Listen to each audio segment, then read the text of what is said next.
What do y'all think about chicken wings? I love them. 3. I can't understand how some people don't like them. I haven't eaten meat in almost 20 years, but I always thought they were gross. Only if they're boneless. I prefer vegan Dino Nuggies. Hardly any meat on them and a complete waste of money. Fantastic. Often overcooked. Everyone gets excited about their local good wings place. They're all the same. They're all terrible. Channel your inner 1950s, get in the kitchen and cook your own. It's far better than anything you would eat from a shitty wing place. Buffalo style served with blue cheese dressing and celery sticks. 1. I don't eat chicken, but like. That seems like scraps. There's way better cuts of meat on the bird. It's a scrap that now costs premium. As with all things related to industrial bird keeping, I just really feel for the birds. They live very short, miserable lives in disgusting environments. I love them. Now that I've found out they don't have to be spicy only. They can be sweet, tangy, and other flavors. I'm more of a boneless wings gal myself. Buffalo, NY gal here. Frank's hot sauce runs through my veins. Cooked crispy on the barbecue, they're awesome. I feel like people who don't like chicken wings would call me a slur. Flats are the best. The texture of the meat makes me gag. I like the taste, but I cannot eat them without throwing up. I don't like them. Partner loves them. I can eat them but don't see the big deal. Just so picky to eat. I love a good legitimately spicy crispy fried chicken wing. I've only had them when they're stale and dried out, so I don't know why people think they're so great. Strongly prefer chicken tenders or chicken nuggets. Will eat them though. Oh, I miss those. Can't get proper chicken wings in New Zealand. They are always kinda soggy. But occasionally I'll make them myself. Really spicy with a chunky blue cheese dressing to cool the heat. It's all about the sauce. I don't like them. I eat any part of the chicken but wings. I think they're probably best left on the chicken. It's food. I love the taste but it's starting to disgust me severely. I prefer eating the vegan one now with cauliflower. Why are people so mean on Reddit? People have bigger balls to say shitty things when they are anonymous would be my guess. People think being snarky with strangers will make other strangers like them more. That dopamine hit that they get from seeing a thumbs up is just too much of a temptation. Oscar Wilde said that if you give a man a mask he'll tell you the truth, meaning, in context, the truth of who they are. Most people are awful, for no reason, but have to pretend to be otherwise in public in order to serve their self-interests. They don't have to pretend. On Reddit, I feel you. I have posted the most innocent stuff and had hateful comments and mysterious downvotes. There just seems to be a segment of Redditors that just want to watch the world burn. I don't know. I've wondered that myself. Lack of consequences? I'm sorry you got burned and had to clean up such a mess on top of that. I hope you're okay otherwise. People with nothing in their lives to bring them happiness want to try to bring others down. They get a false sense of it by baiting and trolling. It's like a playground bully but with the added anonymity. People suck.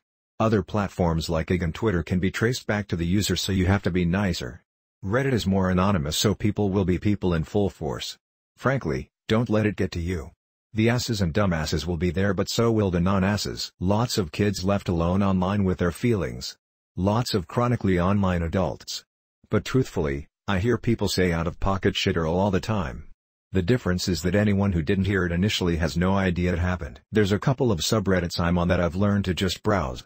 I get downvoted to H377 way too often, and not even for anything controversial. I'm trying to just maybe bring a slightly different perspective. Nope. They don't like that. Welcome to the sanctuary of self-righteousness and fake concerns. The pearls being clutched are plastic. This website is full of sad and angry people who take out their frustrations online through the veil of anonymity. What are some harmless ways to fuck with people? I mispronounce famous people's names constantly, then say it correctly randomly so they never know what to expect. Billie Eilish, John Legends, Jason Ackles. When using the military phonetic alphabet, I'll use all the right ones except Q. A is in alpha, G is in golf, Q is in cucumber. Cucumber starts with CO, that's a sea cucumber. I meant a regular one. If you ever have a moment with their computer or cell phone, use their search engine to look for a bunch of nonsense products and then erase the search history. The algorithm will think they have an interest in said products and put a bunch of ads recommending them for the next few days. When at work, tell someone I'm going to the bathroom, do you need anything? I mess with colleagues during meetings by controlling how they sit. You copy everything they do to start, they lean back, you lean back, etc. Then, slowly, take the lead. If they are sitting back, sit forwards. I have managed to start many Mexican waves of people moving back and forth in meetings. Buy a set of voice-activated or motion-activated stickers from Amazon, and the possibilities are endless. I'm a huge fan of just handing somebody something without any explanation and walking away. If someone asks for your name, saying something like Jack, but with only one P. Call someone on the phone, and when they answer say, "Sorry, I can talk right now," and hang up. When someone knocks on the public washroom door, you are in, respond with "Come in." When you shake someone's hand, move yours left to right. As they do the traditional up and down, a hilarious circle ensues. I saw someone on Facebook comment on a picture that the three of you look great. There were 4 people in the picture. Mail someone a red golf ball every week for a while. Then mail them a green golf ball and stop. My grandpa glued a quarter to his driveway near the sidewalk and sits in his living room and watches people try to pick it up. I didn't know this till I found a quarter in the driveway one time. Am I a monster for suffering more from the death of an animal than a person? No. However, if you're bragging about it at the person's funeral or another inappropriate time, then yes. I would say no, because it all depends on the context. For example, you may cry more for a dog you own all your life compared to reading the newspaper about who died. It depends on how close you were or are to both of them. It's because animals are more defenseless and rely on us for protection. A human is thought to have more control over themselves, the situations they are in. It's weird because it didn't happen until I got older. My empathy for animals increases with age, and I don't know why. Maybe because animals don't appear to do much harm outside of survival instincts, and their average lifespan is much shorter than humans. Nope, my mom passed in June, and my 14-year-old Labradoodle passed in July. Why other Dig passed in August of 2022, and I cried for both dogs and know it all for my mother. We haven't talked in years, and my dogs were there for me all their lives, unconditional. I do love my mother, but it's different. I love my grandparents, but they didn't sleep on my chest every night. If these two individuals are on the same level, love both, or you don't love both and you suffer more for the animal, then I would say yes. No. The fact that you are capable of empathy and compassion, especially for animals, means that you are anything except for a monster. Not at all. Animals are typically better than humans. You're not alone. I cried more for my 2 cats than I did for my grandfather, who all died within a couple of months of each other. Absolutely not. In fact, that means you're the direct opposite of a monster, as monsters are man-made and human. You are tuned onto the universal awareness and truth that we are animals, all sharing the same fire of life behind our eyes regardless of species.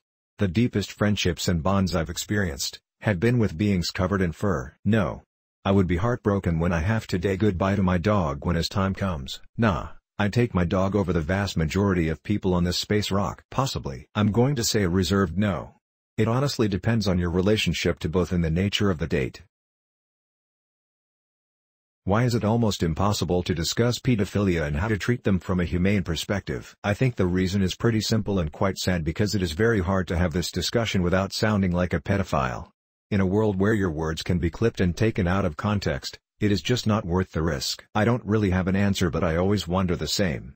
I was sexually abused as a child by 2 of my teachers, and I always wonder if it could have been avoided. Would pedophilia not be such a taboo to talk about?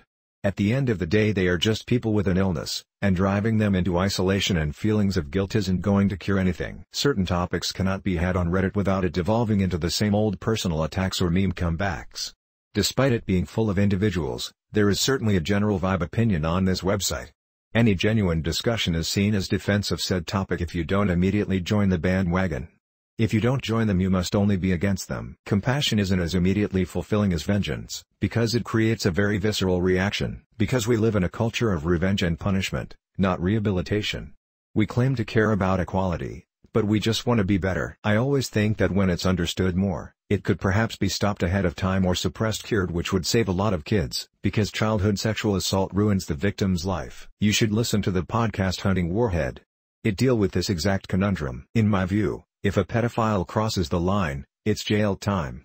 If they think they're pedophiles and they want to stop it, those are the people who do need help. There's an interesting episode of This American Life that talk about this. How people with compulsions who have never acted on them can even talk about things to a psychiatrist to get help, because in most cases the psychiatrist will feel compelled to report the patient. The episode is called Tarred and Feathered. The people with the strongest opinions on this may have suffered at the hands of pedos themselves. Much easier to be empathetic when you haven't been through that stuff. TBH. What's the name of the study you're talking about? Or do you have a link to it? I'd like to read it. For an organ that evolved to keep us safe from danger, the brain really likes activities that are dangerous. For example, doing drugs, driving fast, etc. The brain prioritizes dopamine more than anything, even nutrition and sometimes oxygen. This is a fact. It didn't evolve to keep us safe. It evolved to create offspring which can create offspring. Safety is part of that, but so is how we often need to deal with other entities, which often involves risk and danger for ourselves. Ultimately, the organ helps us to be able to reproduce more successfully than others over the long term. Safety from danger is secondary. The brain's job isn't only to keep us safe from danger, it's to help us to survive danger that we can't escape. Seeking moderate danger is a way to condition us to help us survive high danger. If we never took risks, we wouldn't innovate. The same part of the brain that likes driving fast would have led cavemen to hunt mammoths and so on. That's Darwinism in action. You're descended from people who survived taking risks. Will you survive your risks, or will you fall out of the gene pool? Find out next time on the Darwin Awards. And being instinctively scared of harmless things like bugs or worms or spiders, but finding bears adorable enough to make plush toys of them even though they were one of early man's more common predators. My therapist recently said your brain is basically there to keep itself alive, and you if it can do so without hurting itself. Absolutely wild to me. It's not all about pain. It's about maximizing pleasure while minimizing pain or energy spent. Our brain just plain sucks at making accurate predictions without experience. You are confusing ways society has molded us to get dopamine drives versus normal human behavior for the last 100,000 years. Read into some anthropology and understand the why better. The negative things you listed there universally provide benefits that last, at the very least, a short time, and while they are there they feel really good. It's not necessarily the brain that likes doing dangerous things, rather the body that demands dopamine from the brain when doing dangerous things. Similarly, the brain isn't there to keep us safe, rather just to give us sentience, and the ability to learn from past mistakes. Eli 5 Why do Redditors write edit in their comments, and then explain they fixed a grammar error, when no one can tell if they edited anything in the first place? You can see that a post was edited on the desktop website. When someone edits their comment, it does show a little note that says that it was edited. So people explain their edits so that they cannot be accused of something like changing their arguments. It can be seen on desktop. However, personally I do it so that people who saw the comment before I edited it will know it's been changed if they get back to it.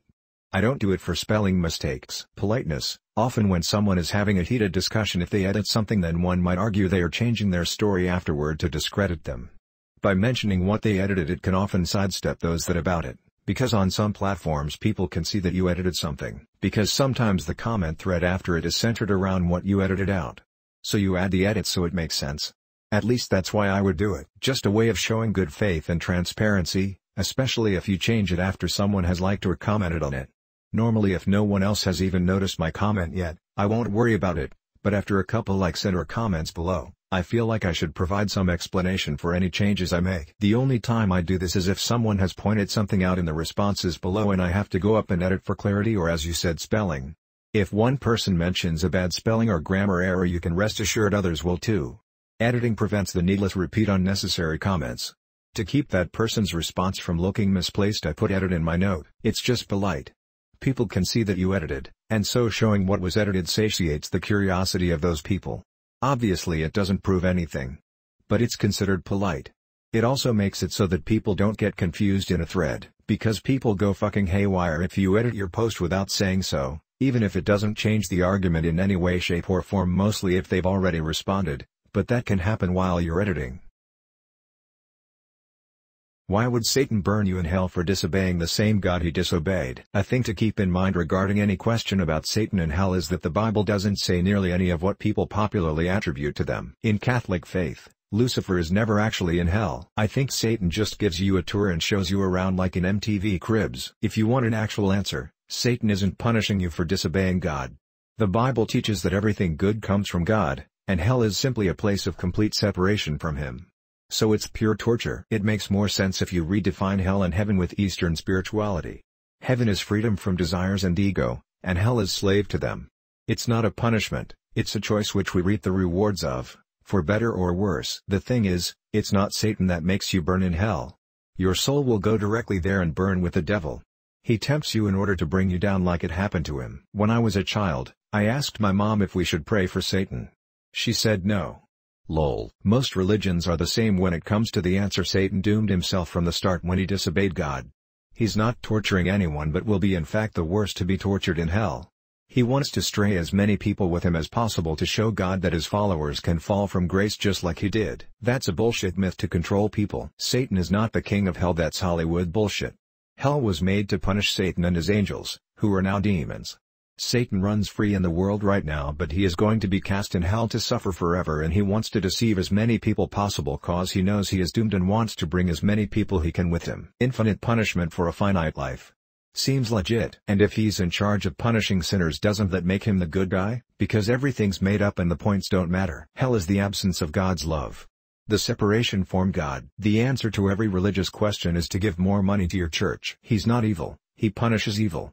It's just his day job. Has nobody watched Lucifer? The same reason people pray for miracles to the same God that gives kids cancer. Why does the Bible Christianity damn homosexual love to hell for all eternity? Making babies is important to any religion, as the children of religious people tend to be religious. So, anything that can potentially mean fewer babies is a bad thing, but people seem to be ignoring don't eat shrimp, which was mentioned something like 8 times in the Bible. And they still really love their bacon, even though pork is an unclean animal according to the Old Testament. Take a look at the homosexuality depicted in the story of Lot's family in Sodom and Gomorrah. I'm talking about the crowd of men who demand that he deliver the angels to be our pet. Does that lifestyle bear any resemblance to that of the queer people you meet today? Of course it doesn't. That should tell you something about the translation of that word and what might have motivated it. In their belief, God made man after his own image, then created woman as a companion and for breeding. Being gay is something people came up with, and not in the design concept, therefore it's going against God's will and what God intended. That to them is a big no-no. Originally the word used wasn't homosexual, it was arsenokoitai, which referred to child molesters. The church wanted to be able to keep doing their thing, so changed it. It doesn't. There are theories that say it's not homosexual love that's damned, but pedophilia, and the homosexual love part was a purposeful mistranslation. There was a time when there were enough gay people that, when a great plague came, it became a religious duty to multiply. Heteronormativity became real after that. Americans being homophobic has to do with their obsession with the King James Version, which changed the Leviticus verse from "don't have sex with kids" to "don't be gay." Which is interesting, because King James was hella gay. Being damned to hell for all eternity is the default state of all humans under the Christian mythos. It's not a question of your character or your actions. A virtuous life lived perfectly still results in an eternity of hell, unless saved by the Savior, the Jesus. X200b. It's a unique and interesting religion, because the text was created by straight male. Picking holes in the Bible's logic is not particularly difficult. This question is only the tip of the iceberg. Can a white person say the N-word but not be considered a racist? If an actor playing a racist person, they can say it, and I think it's not considered racist because they were pretending and portraying a hateful person. White dude here. I spent a lot of time in the hood. Had a bunch of black friends. They would call me their N-word. But I never used it. And I was never encouraged to use it. It's a simple sign of respect to avoid one word that has a lot of deeply rooted hatred tied to it. Yes, but why? Like, I can wear a Nazi uniform and not be a Nazi. But why would I want to? You might find edge cases where a white person can say the N-word without being racist. But why would you want to? It would depend heavily on its use. Even still, it's incredibly disrespectful aside from the smallest handful of contexts. My advice: do not fuck around and find out. The simple answer to your question is yes. However, they can also say the N-word and be extremely racist, so the answer to that question is not really useful for anything. Knowledge, awareness, and intent are really the important things to suss out here, which unfortunately is way harder to do. It's a word that has immense historical implications. If you're using it in a way that doesn't respect that, then sure, you could be considered racist out of ignorance. When my teacher read To Kill a Mockingbird, I would say historians can say it in their professional line of work. The word is an integral part of the history of racism. Of course. It's all about context. It's deeply offensive to lots of people, and people will assume you are a racist for saying it. So, just don't. Depending on the context, yes. I'm a white guy in Memphis, Tennessee. I won't say the word as I find it offensive, embarrassing to say. I think it depends on the context. If you're reporting the facts, then I think it's okay, but I'd probably spell it rather than say it. Context and intention. My answer to this is nobody can tell you what to do, but in today's climate, I would be very careful about whether I think racial epithets are appropriate to you in front of anybody. Truth is, if you're already thinking it, it will come out some other way. DC: how would these villains react if a child asked them for an autograph? Roz would probably have Ali killed. He's a secret head of a conspiracy going back centuries, and you don't get to that position by being famous or well known. Even much of the JLA doesn't know him until he's actively worked against them. One time Harley murdered a bunch of kids with explosive game consoles. So who knows? First of all, I love this question. Second of all, is it the same kid asking all of the villains? Because that's a comic waiting to happen. Joker would probably be pretty thrilled actually and unlikely to hurt the kid in that situation. I bet he'd sign it and be in a pretty good mood the rest of the day. Not enough people properly appreciate his art. I'm convinced the Joker would be ecstatic. But he wouldn't have a pen, so he'd stab one of his henchmen and sign in their blood. Deathstroke wouldn't be allowed anywhere near children. Since others already did more than fitting descriptions of the named villains, I will add a few more. Man-Bat would eat them. Scarecrow would throw them out depending on the version. He might also use his toxin. Bane would give him one and then go about his business. Mr. Freeze would just tell them to get lost. 1. Shoots them. 2. Ask for money. 3. She may say yes, depends on the version. 5. Ask them out. What is so ancient only an internet veteran can remember? Signing up for a new email address and the username not already being taken. Glorious times when we used to risk getting viruses just to get cool cursors. All links were underlined. If going on a long car journey, having to print off directions from MapQuest. Counters on web pages. Encarta. Real Player. Also uninstalling Real Player. Not being able to play Flash games until the Flash player had been updated. Playing pool in Yahoo chat rooms. Making AOL away messages in the funky fonts and colors. And those MIDI sound files that played on a loop. And those dress-up dolls. It would take ages to download all of those images. Having to physically carry your computer around to a friend's house if you wanted to play multiplayer. Actually having to switch on the internet. Opening the shortcut, typing password and clicking connect and then waiting for the dubstep music to finish. Telnet to production. Netscape. IC. Winamp. It really whips the Lamos ass. So much time perfecting skins. Having to be invited to Gmail. The creepy dancing baby. Putting a music CD into the computer to check out the extras only for it to load way too slow to do anything with. Having to clean the gunk out of your trackball mouse with your fingernail. MUDs. Multi-user domains. Dungeons. They were the text-only precursors to games like WoW and EverQuest. Hamster Dance is one I think of a lot. When Amazon just sold books. You forgot the construction worker excavating GIFs and the under construction banner. Lycos, NetZero, AOL, Angelfire, porn pop-ups everywhere on every site, people afraid of cookies, I love you virus, 56K motor noises. Peer-to-peer file sharing. Floppy disks and CDs that came in the mail containing 500 free hours from AOL. ASL. Strong bad emails. Highview. Ask Jeeves. Waiting for the nude picture to slowly reveal itself because of the slow speed. Juno email. Flash animations of stick figures being killed in funny ways. Gopher. Neopets. Having to actually type out HTTP www before entering the website. Netscape Navigator. WTF do I do? She was probably horrified that you were only 14 and she thought you were an adult. You're 14 and I assume that this girl is a similar age, so she will be insensitive if she doesn't fancy you. It's more likely that you are not her taste rather than ugly. Just hang in there and move on to someone who will appreciate you and is into you. Don't date online. Please trust me, man, the longer you wait to date the better off you are. And doing it online will seriously jeopardize your mental health and self-esteem. Sounds like you dodged a bullet. Anyone who is as inconsiderate as that would not make a good partner. You're all good. I'm sure you aren't bad looking even if you were. Everyone is someone's cup of tea.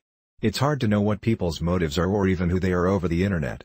Don't let it get you down. I don't know what any of this means, but move on and don't date online. Please be careful dating online. My first experience was that way and it's not usually a good one for most people. Her life will be harder with that attitude than yours will with your looks. If you feel ugly, others will sense it. If you feel beautiful, others will sense it. Keep clean, smell good, stay groomed, dress nice and you will begin to feel beautiful. Start by not taking it personally. Just because she didn't find you attractive doesn't mean someone else doesn't. She seems shallow so you dodged a bullet and you're only 14. You've got lots of time to figuring things out. Don't worry too much about it. Advice is simple, move on. You'll get knocked down in lots of ways as you grow up but you only lose if you stay down. She sounds like a typical mean girl type and you have dodged a bullet. They are a nightmare. Keep talking to people because it's a very useful skill that many ignore. Obviously use standard safety methods and you'll find people who like you for you. Look up the photos of celebrities when they were 14.